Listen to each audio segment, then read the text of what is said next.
আসসালামু আলাইকুম দর্শক শ্রোতা, আজকের ভিডিওটা আপনারা দেখলে সত্যিই অবাক হবেন, কেননা ভিডিওর মধ্যে এমন কিছু নিয়ে আলোচনা করেছে যা সত্যিই অবাক করার মতোই। বিজি নিউজ 24-এ পদ্মা সেতু নিয়ে একটি নিউজ পাবলিশ করা হয়, যা নিয়ে থাকবে আজকের বিস্তারিত আলোচনা। যদি আপনারা পুরো ভিডিওটা মনোযোগ সহকারে দেখেন সবটা বুঝতে পারবেন ইনশাআল্লাহ। তো দর্শক শ্রোতা, বেশি দেরি করব না, মেন ভিডিওতে চলে যাব। তার আগে আপনাদের কাছে আমার ছোট্ট একটি অনুরোধ, যারা আমার চ্যানেলে নতুন দর্শক আছেন তারা অবশ্যই আমার চ্যানেলটা সাবস্ক্রাইব করবেন, এবং অলরেডি যারা সাবস্ক্রাইব করে রেখেছেন তাদেরকে জানাই অসংখ্য ধন্যবাদ। তো দর্শক শ্রোতা, চলেন মেন ভিডিওতে চলে যাই। পদ্মা সেতু রক্ষা বাঁধে ধস, সংস্কার নিয়ে দুইটি প্রতিষ্ঠানের ঠেলাঠেলি। বাকি রক্ষণাবেক্ষণের জন্য সেতু কর্তৃপক্ষ পানি উন্নয়ন বোর্ডের কাছে এখন পর্যন্ত হস্তান্তর করেননি বলে জানান এক কর্মকর্তা। শরীয়তপুরের জাজিরা উপজেলায় পদ্মা সেতু প্রকল্পের কনস্ট্রাকশন ইয়ার্ড নদী রক্ষা বাঁধে ধস দেখা দিয়েছে। 1 মাসের মধ্যে বাঁধের অন্তত 100 মিটার নদীতে বিলীন হয়ে গেছে। তবে দীর্ঘ সময় পার হলেও বাঁধের সংস্কার নিয়ে পানি উন্নয়ন বোর্ড ও বাংলাদেশ সেতু কর্তৃপক্ষের কোনো মাথাব্যথাই নেই বলে অভিযোগ করেছেন নদী পাড়ের বাসিন্দারা। পানি উন্নয়ন বোর্ড বলেছে, বাঁধটি রক্ষণাবেক্ষণের জন্য তাদের কাছে এখন পর্যন্ত হস্তান্তর করেননি বাংলাদেশ সেতু কর্তৃপক্ষ। অপরদিকে বাংলাদেশ সেতু কর্তৃপক্ষ বলছে, প্রকল্পের কাজ আনুষ্ঠানিকভাবে শেষ হওয়ায় তাদের কোনো দায়িত্বই নেই। দুই প্রতিষ্ঠানের এমন বক্তব্যে বিপাকে পড়ছে ভাঙন কবলিত এলাকার বাসিন্দারা। ধস ঠেকাতে দ্রুত পদক্ষেপ নেওয়ার দাবি জানিয়েছেন তারা। শরীয়তপুর পানি উন্নয়ন বোর্ড জানিয়েছে, 2010-2011 অর্থ বছরে 110 কোটি টাকা ব্যয়ে পদ্মা সেতু থেকে মাঝির ঘাট হয়ে পূর্ব নওডোবা আলমখার কান্দি 0 পয়েন্ট পর্যন্ত 2 কিলোমিটার কনস্ট্রাকশন ইয়ার্ড বাঁধ নির্মাণ করে সেতু কর্তৃপক্ষ চলতি বছরের 30 জুন পদ্মা সেতু প্রকল্পের কাজ সমাপ্ত ঘোষণা করা হলেও বাঁধটির রক্ষণাবেক্ষণের জন্য পানি উন্নয়ন বোর্ডকে হস্তান্তর করেননি সেতু কর্তৃপক্ষ।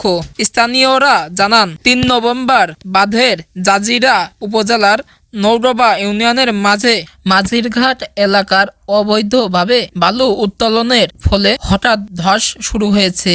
16 নভেম্বর বিকাল পর্যন্ত বাঁধটির প্রায় 100 মিটার ধসে গেছে।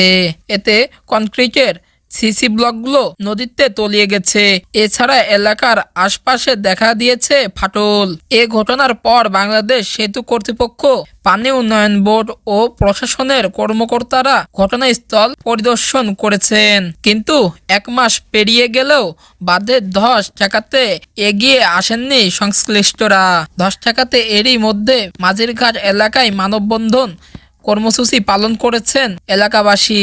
দ্রুত পদ্মা সেতু প্রকল্প এলাকা কনস্ট্রাকশন ইয়ার্ড রক্ষা, বাঁধের ধসে যাওয়া অংশের সংস্কার, নদী শাসন ও নতুন বাঁধ নির্মাণের দাবি জানিয়েছেন তারা। স্থানীয় বাসিন্দা আতাউর রহমান খান বলেন, পদ্মা সেতুর খুব কাছাকাছি এলাকা হওয়ায় ভাঙনের পরে ভেবেছিলাম দ্রুত বাঁধটি সংস্কার করা হবে, কিন্তু 1 মাস পার হলেও কেউ আগে আসেননি। নতুন করে আবার ভাঙনের আশঙ্কা রয়েছে। সংশ্লিষ্ট যারাই আছেন তারা যেন দ্রুত একটি ব্যবস্থা নেন। বাঁধটি সংস্কারের প্রয়োজনীয়তা তুলে ধরে মাঝিরঘাটের বাসিন্দা আব্দুল কাদের মোল্লা বলেন, আমরা এখন ভাঙন আতঙ্কে আছি। সরকারের কাছে দাবি জানাই দ্রুত মেরামত করা হোক। ধসে পড়া স্থানটি বাংলাদেশ সেতু কর্তৃপক্ষের নদী শাসনের আওতাভুক্ত বলে জানিয়েছেন শরীয়তপুর পানি উন্নয়ন বোর্ডের নির্বাহী প্রকৌশলী মোহাম্মদ তারেক হাসান। তিনি বলেন, গত বছরের শুরুতে ওই স্থানটি ডানতীর রক্ষাবাদের প্রকল্পে অন্তর্ভুক্ত করার জন্য সেতু কর্তৃপক্ষের কাছে আবেদন করেছিলাম, কিন্তু তখন তারা রাজি হয়নি। বর্তমানে আমাদের কোনো বরাদ্দ না থাকায় কোনো ব্যবস্থা নিতে পারছি না। বিষয়টি পরিষ্কারভাবে চিঠি দিয়ে জানানো হয়েছে।